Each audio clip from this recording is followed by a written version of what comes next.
और अब बात 40 साल बाद नक्सलगढ़ में जय हिंद की।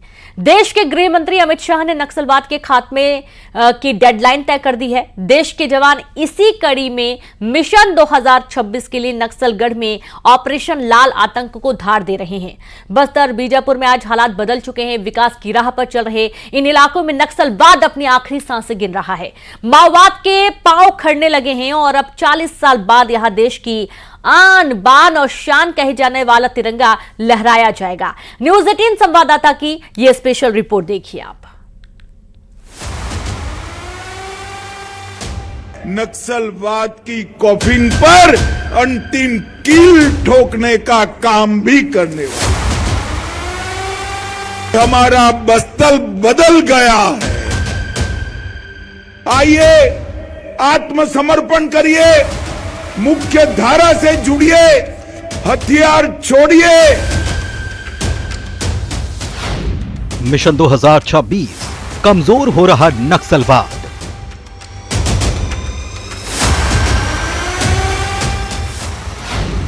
बस्तर में उखड़ने लगे हैं माओवाद के पांव।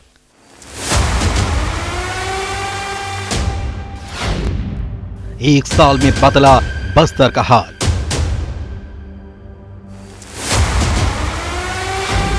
चार दशक में पहली बार लहराएगा तिरंगा।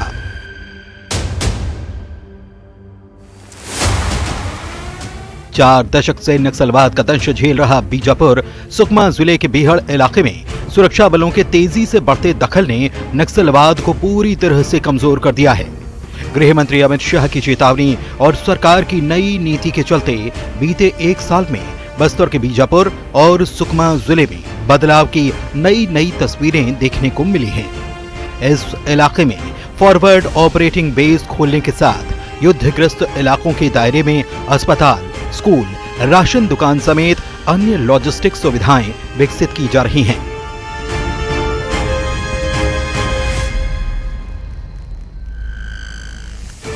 न्यूज 18 ने माओवाद के खात्मे और विकास को लेकर नई नीति को न सिर्फ करीब से देखा बल्कि आपको भी एक्सक्लूसिव तस्वीरें हम दिखा रहे हैं, जिसमें आप देख सकते हैं और समझ सकते हैं कि आखिर नक्सल मोर्चे पर जवान किन विकट परिस्थितियों का सामना करते हुए न सिर्फ माओवाद का खात्मा कर रहे हैं बल्कि अब तक सरकार और प्रशासन की पहुंच से दूर बीहड़ इलाकों में अभावग्रस्त आदिवासियों के जीवन कैसे बदल रहा है।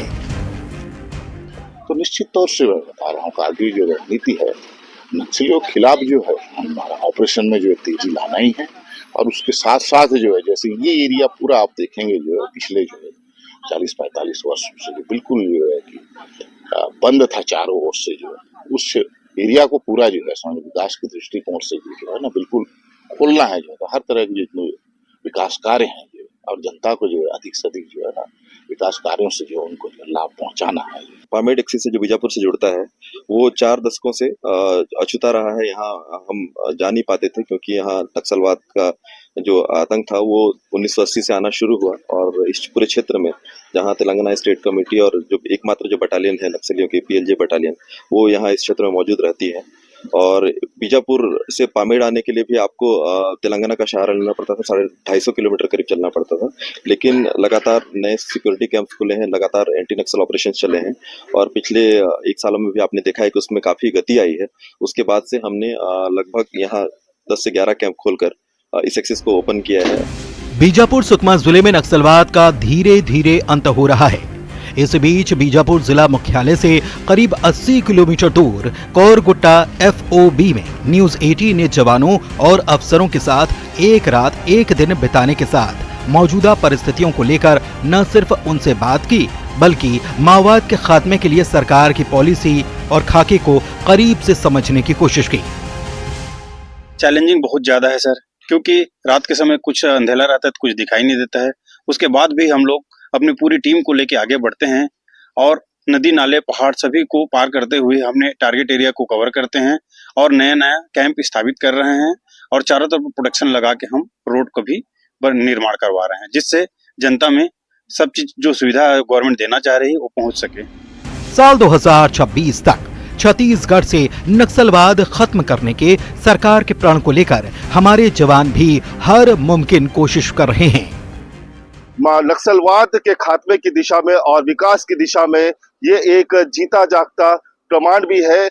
और बस्तर के बिहार इलाके में किस तरह सुरक्षा बल के जवान नक्सलियों से मोर्चा ले रहे हैं और कैसे नक्सलियों के इलाके में दखल कर रहे हैं, देख सकते हैं। कोरगुट्टा कैंप से न्यूज़ 18 के लिए पी रंजन दास।